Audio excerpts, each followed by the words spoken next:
Welcome to the first installment for 2021 of Book Streams for Tweens. Today we'll be discussing an awesome book, Three Keys by Kelly Yang. So stick around.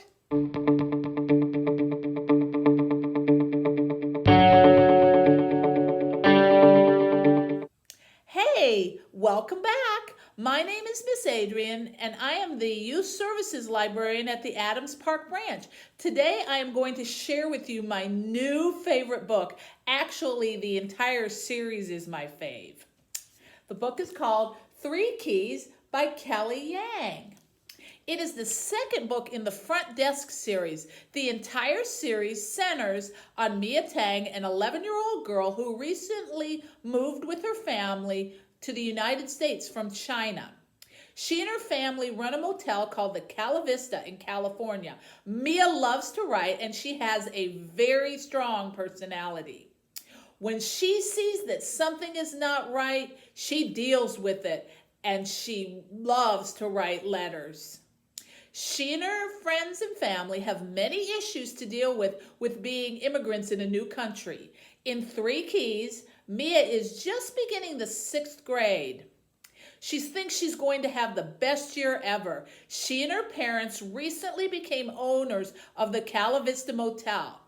The previous owner, Mr. Yao, was very mean. Mia runs the front desk with her best friend Lupe. However, 6th grade is not all that great. Mia's teacher does not think her writing is that great, and her classmates find out that she lives and works in a motel. Mia and her friends have many issues to deal with being immigrants.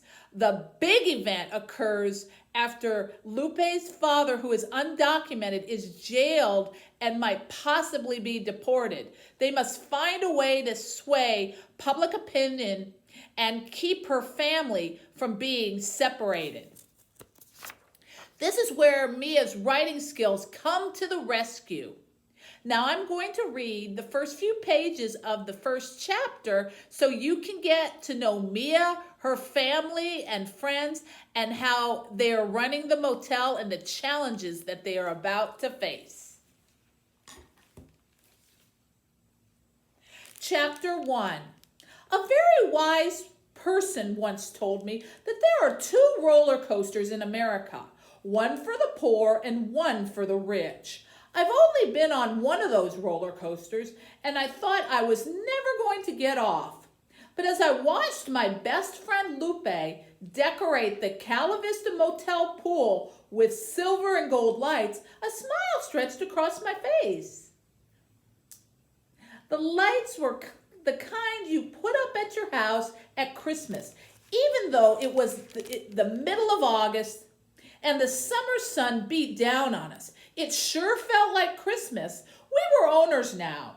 We had bought the motel from Mr. Yao, and we were finally going to run it our way. A little bit to the left, Mrs. T told one of the weeklies, called and pointing to the BBQ at the pool sign. She and the other weeklies, Hank, Mrs. Q, Fred, and Billy Bob, were also helping set up. They were our regular customers at the motel, but they were so much more. They were family. Hank smiled at the sign. The barbecue was his idea. It was part of his friendly and warmer rebranding of the Cala Vista. And it was going to be delicious. We were having Hank's tangy, sweet baby back ribs, Fred's corn on the cob, and my mom's fried rice. Hank adjusted the sign, and we all stood back to admire it. Lupe's dad, Jose, gave a holler and a thumbs up from the roof. I waved back at Jose. Ever since we took over the motel, he'd been working almost exclusively at the Cala Vista, which meant I'd gotten to hang out with Lupe all summer long. My mom rushed out from the manager's quarter with a large cooler full of ice, with my dad trailing after her. Don't take that out so early, my dad cautioned. The ice is going to melt. My mom placed the cooler beside the table with the napkins and drinks. Then I'll just run out and get some more, she said. You'd think now they were making more money, my parents would stop bickering. But every morning my dad still pours the cooking oil he saved from the previous night's dinner into the breakfast pan, saying, "Don't waste" in Chinese. He still pulls a square from the toilet paper roll to wipe his nose instead of using a Kleenex. It's like he doesn't believe any of this is real. That if he doesn't save every penny, it'll all disappear. I walked over to the white plastic pool chairs where my dad sat and bent down next to him.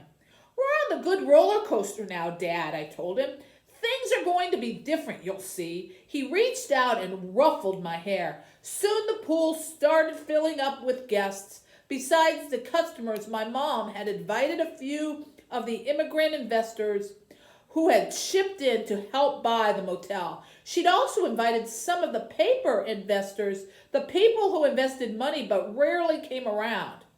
Instead, every month we mailed them a check and a report. I loved writing the reports. As I squeezed by them, I heard them chatting about what a great summer it had been and how investing in the Cala Vista was the best decision they've ever made. And it made me so proud. At the drinks and napkins table, a few of our customers were talking about the governor's race here in California. Have you seen the ads? One of the guests, Mr. Duncan, room 15, asked his neighbor, Mr. Miller, room 16. I looked over to see the reaction. Lately, you couldn't miss Governor Wilson on television. He was running for re-election against a woman, Kathleen Brown. His campaign ads showed people running across the U.S.-Mexico border while a creepy, low voice bellowed, "They keep coming." I couldn't stand the eerie music and the Darth Vader voice.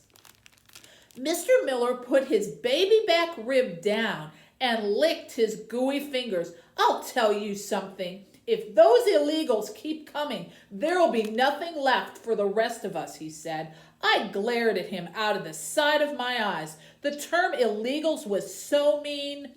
It always made me jerk backward whenever I heard it.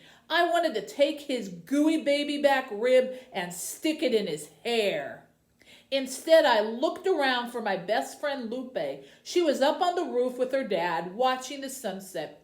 I waved and smiled at her, remembering the long, wonderful summer we'd had, all the late afternoon swims in the pool, and the game nights in Billy Bob's room. It was just like I'd written about in my essay for the Vermont Motel Contest.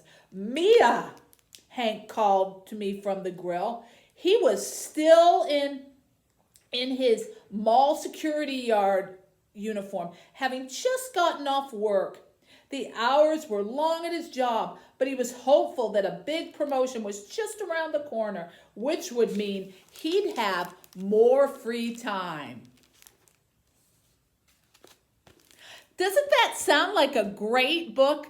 And I am sure many of you can identify with Mia and some of her challenges. Some of you might like to write too. Why not check out the book and find out for yourself? 3 Keys is available to place on hold and pick up at curbside. It's also available in an audiobook and ebook at through Overdrive, and in an ebook with the Hoopla app. You can all get that at fulcolibrary.org. Also, I wanted to remind you, don't forget to sign up for the Winter Read 2021 Reading Challenge. And you can sign up for that also at fulcolibrary.org with the Beanstack app. This is going on through January 31st. And you just need to read 4 books for your first badge. So why not make 3 Keys your first book? And don't forget to submit your fan art. See the information in the description below. And if you liked the video, give it a thumbs up and subscribe. And we'll see you tomorrow, and we're going to learn about the author, Kelly Yang. Bye. See you then.